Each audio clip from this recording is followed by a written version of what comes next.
Hey everybody, Jeff Schneider here, and today we're going to do a breakdown of my reharmonization of the song Stop This Train by John Mayer. Here's what it sounds like. Stop this train, I wanna get off and go home again. I can't take the speed it's moving in. I know I can, but honestly, won't someone stop this train?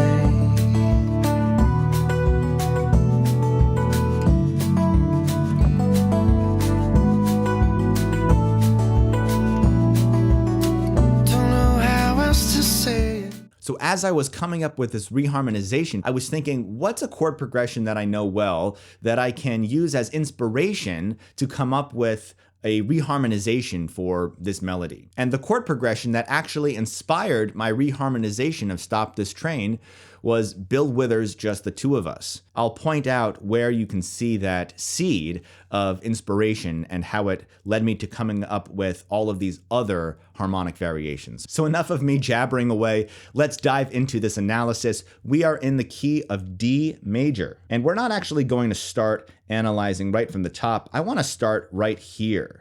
Okay, because this is the part of the progression that's going to most clearly reveal the inspiration of Just the Two of Us that led to this reharmonization. So we start on a G major 9 chord. That's the 4 chord in the key of D major. And if you need a refresher on how chords function within a key, highly recommend you check out my chord scale charts. As you can see here, this is the D major chart.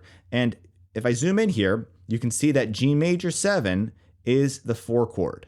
And if you wanted to figure out, well, what's the 5 chord in D major? Well, there it is. It's a 5-7, it's A7. These charts are a great resource. You can get them for free, linked in the description below and somewhere on the screen. And they come in all 12 keys, major and minor, makes understanding music theory so much easier. But let's get back to the analysis. So we go from that 4 chord, that G major 7, and our next landmark, our next sort of harmonic pillar is this chord right here, B minor 7.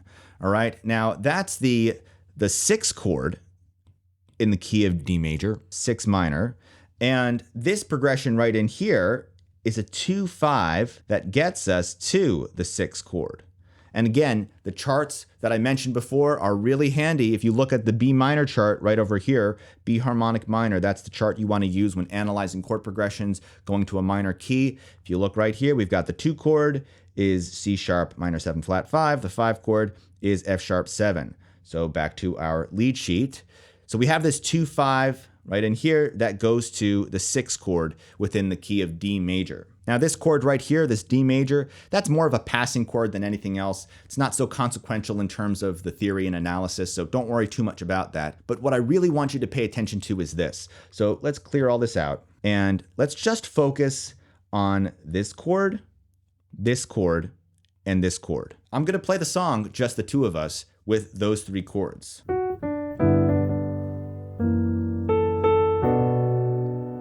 G major, F sharp 7, B minor. It's the 4 chord going to the 5 of 6, and then the 6. And if we ignore this chord and we look at this chord and ignore this chord, we'll get into those chords in just a second, and then we look at this chord here, that's going to complete the section of that song, Just the Two of Us. So check this out, I'll play it through. We've got G major, F sharp 7, B minor 7, A minor 7, D7, G major. So essentially, I stole the progression from Just the Two of Us and made sure it worked with the melody of Stop This Train, and turns out it does, and that's how I came up with this reharmonization. Now, of course, there are other chords in here, which we'll talk about in just a second, but I wanted to show you the seed of inspiration that led to this reharmonization. So let's go back to the beginning now, because although I started with this inspiration, I decided that I didn't want to go to this F sharp 7 chord right away. Instead, I go to F sharp minor 11. Now, this first chord, this D over G, is basically the same thing as the G major 9. It's a 4 chord. I just wrote D over G because I like the voicing that implies. I didn't want the B in there. It's subtle, but I just like that more open sound of the D major triad over the G. And from there, instead of going to the dominant chord, I decided to throw in a little bit more of a curveball and go to an F sharp minor 11. Now, is this a curveball? Because technically, F sharp minor is part of the key of D major. If we go back to our D major chart, zoom in here, the 3 minor chord is F sharp minor 7. So this is definitely a diatonic chord. But when I write minor 11, that actually implies that the 9 is also in that chord. And the 9 of F sharp minor 11 is, well, let's build it out. 1, 3, 5, 7, 9, and there's the 11. The 9 is a G sharp, and G sharp is not in the key of D major. So it's somewhat of a non-diatonic chord, which makes it sound a little bit more exotic. I'll just play it through so you can hear what it sounds like. So I really like this voicing on its own. Beautiful voicing for a minor 11 chord. But also that 9, that G sharp does not belong in the key of D, which makes the chord sound even more interesting and exotic. Okay, from there, we've got this series of chords, and let's work backwards because we're eventually targeting the G major chord. And if you look right here, this is a very familiar progression, A minor 7 to D. That's basically a 2-5. It's very similar to what we had right in here, A minor to D. So this is just a simplified version. We're not even doing a D7 chord. It's just a straight up D major rather. So we've got A minor 7, which is like the 2, and D is the 5 of 4. And of course 4 is that G major 9 chord. So it's a 2-5 going to the 4. All of this stuff right before it, that's basically B minor, just like we had right here. Yeah, I wrote D over B. Again, that's just a voicing thing. I wanted to get this sort of passing chord triad sound, where you go between the D major and the G major triad. But it's basically B minor. We've got B minor right in here, then a 2-5 to the 4 chord, which brings us to the 4 chord, G major 9. Let's do a quick recap where I play through some of this stuff so you can hear what it sounds like. From the beginning, we've got that D over G, going to the F sharp minor 11, and then this basically B minor 7 thing with those triad passing chords, then a 2-5 going to the 4 chord, 2-5 going to the 6 chord, and there's the B minor 7. Now, this next section is essentially B minor, and then we have A minor, D7, G major. So it's a 2-5 going to the 4 chord, just like this. 2-5 going to the 4 chord. This is just a fancier version because I'm actually harmonizing each one of these melody notes. So again, let's clear it out so you can see what the heck I'm writing. And this is a really cool section here because, again, I'm harmonizing each and every one of these notes. We've got B minor 7, that's our 6th chord. The B flat minor 13 chord, that's a passing chord. You could think of it like a flat 3 minor chord in the context of G major, because remember, we're in this sort of temporary key center of G major. Whichever chord you're targeting kind of sets up this temporary key center that you're in. So right in here, we're not really in the key of D major. We're setting up this G major. It's all about G major here. So when I say B flat minor 13 is kind of like a flat 3 chord, it's in the context of G major. It's also just a really common passing chord. You've probably heard this sound before.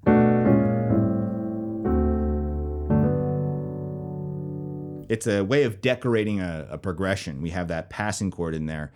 B minor 7, B flat minor 7, that's the passing chord. It's just getting us from the B minor to the A minor, going down chromatically.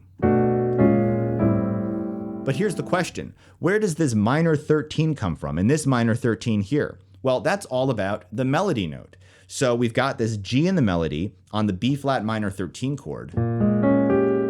This voicing is it's pretty edgy. We've got the root, the 7, the 3, and then the 13.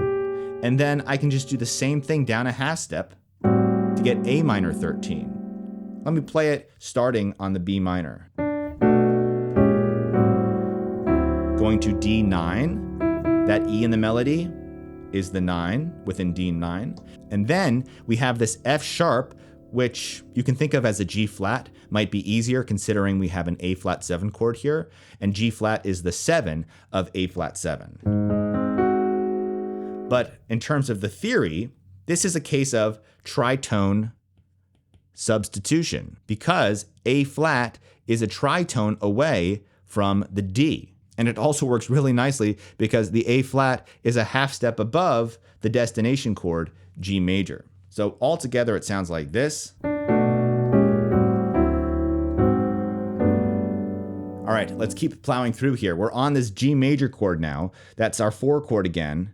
So we have that several times at this point. We had it here, we have it here, we have it again here. And this time I'm gonna do something different. So the first 2 measures is kind of similar to the second set of 2 measures, but after a while, I felt like that sound was getting a little bit old, so I wanted to do something different. And what I do here is actually driven a lot by the bass line. Now, these chords do make sense functionally. You'll see what I mean in a second. But first, I want to point out this ascending bass line. We have a G, then a G sharp, then an A sharp, and then a B. So that was part of the anchor that held this progression together. Just wanted to point that out in advance, but let's check out what these chords mean on a functional level. So we've got our 4 chord, and then E over G sharp, that's basically an E major chord. That's our 5 of 5. 5 of 5. What does that mean? If we're in the key of D major, the 5 chord is A7. So what's the 5 of the 5 chord? What's the 5 of A7? Well, to figure that out, we can go to the A chart, the A major chart, right over here, and look at that. The 5 chord is E7. Now, you don't have to put the 7 on there. It can be E major as well, which is what we have in the chart here. We have an E over G sharp. It's the 5 of 5. And you can hear how this wants to go somewhere. It wants to resolve up. Now, this is D over A. You could call this a 1 chord with the 5 in the bass, but you can also think of it kind of like a 5 chord. D over A is a lot like an A sus chord. Check this out. You hear that resolution? That's a familiar sound. It's got that predominant sound followed by a dominant, then resolving to the 1 in this case. So it kind of makes sense here that we have this 5 of 5 because it's approaching what's kind of like a 5 chord here. I'm just going to call it 1 over, and I'll put the number 5 there underneath the slash, which is indicating that we're going to play the A in the bass.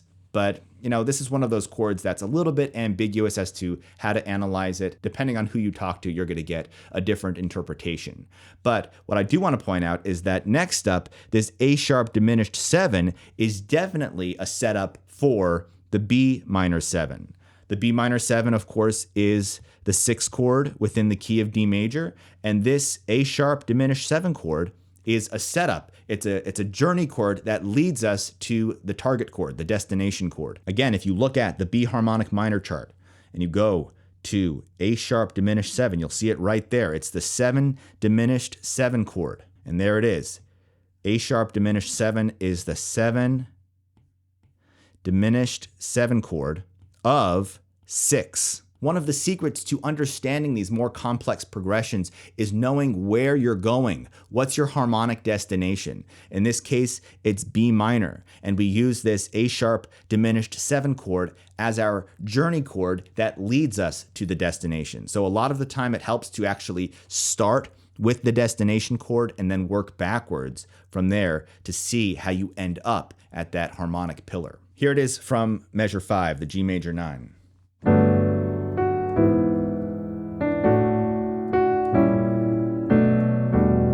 All right, now we are on E minor 9, or rather E minor 11, and that is just our 2 chord. It's the 2 minor 11 chord within the context of D major. And from there, pay attention again to the bass because we're going to walk up. We've got the E, then the F sharp, G, and A, so we've got that walk up. But in terms of the actual chord functions, D add 9 over F sharp, that's our 1 chord with the 3rd in the bass. The G minor 6, that's a 4 minor chord. It's actually called a borrowed chord because we're borrowing the G minor from the parallel minor key. What is the parallel minor key? Well, the main key center is D major, the parallel minor is D minor, and G minor is the 4 chord within the key of D minor. So I know that's a mouthful, but that's what it is. It's a borrowed chord. We're borrowing G minor from the key of D minor, which is the parallel minor of D major. I know, it's a lot. But let's keep going. Actually, one thing about this G minor 6, I wanted to include it because it's sort of a nod to the original progression, which does use that G minor sound. The original chord progression to stop this train is something like this. That's the original sound. So I wanted to have some element of that baked into my reharmonization. It is quick, but I do like how that's there.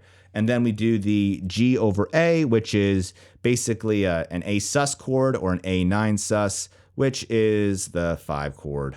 All right. So this whole segment right in here sounds like this.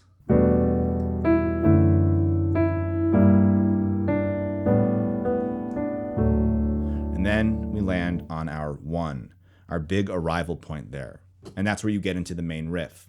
I just love that G minor 6 chord. It has such a melancholy sound to it, which is one of the main moods of the original song. All right, we finally made it to the last line. This is another ascending bass line. I like using bass lines as inspiration to come up with chord progressions, and this still makes harmonic sense. So we've got the D chord, we've got that 1 chord there. The B over D sharp is the 5 of 2. B over D sharp is basically a B major chord, and B major is the 5 of E minor. So we can just call this 5 of 2. Come on now. There it is. And then we go to E minor 11. That's the 2 chord. All right, so this is our journey chord. E minor is our destination. The D add 9 over F sharp. That's just a 1 chord helping us with our walk up. We've got the 3rd in the bass. G6, basic 4 chord there, nothing too crazy. And here's our E over G sharp again. This is what we had earlier. Where was it? Right in here. We already know what that is, right? It's the 5 of 5. 5 of 5. And it goes to the same chord we did before, that D over A. That 1 over the number 5, indicating that we have the 5th in the bass of that voicing. All right, last but not least, we have another A sharp diminished 7 chord. This is what we had right in here, A sharp diminished 7, which you would think leads to B minor, which I did here, but instead I go to G major 9 over B, which is a similar sound to B minor. It's just a little bit more interesting. It's almost like a B minor 13 sound, or flat 13 rather. If I build out a B minor chord, that voicing doesn't sound that great, but essentially these are the notes that make up G minor 9 over B. So sometimes you might see this written out like B minor with a flat 13. You might see it written out like that. I prefer the G major 9 over B nomenclature, which sounds like this. That's a nice voicing there. Here's what the entire last line sounds like. I'll try to play it with that riff. So something like this.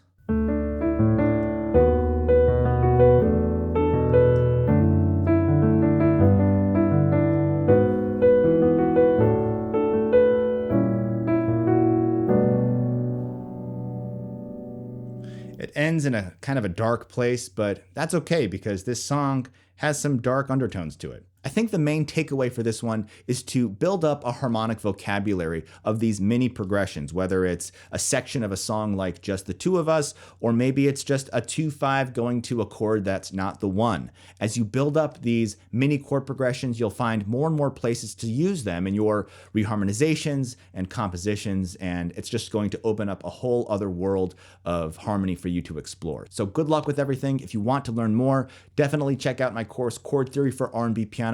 I walk you through everything I know about harmony and reharmonization, voicings, building chord progressions, step by step, from easy to medium to hard, and everything in between. So check that out, linked in the description below and also on the screen. And if you want to check out another video, you can click right over here, and I'll see you over there. Thanks for watching. Bye-bye.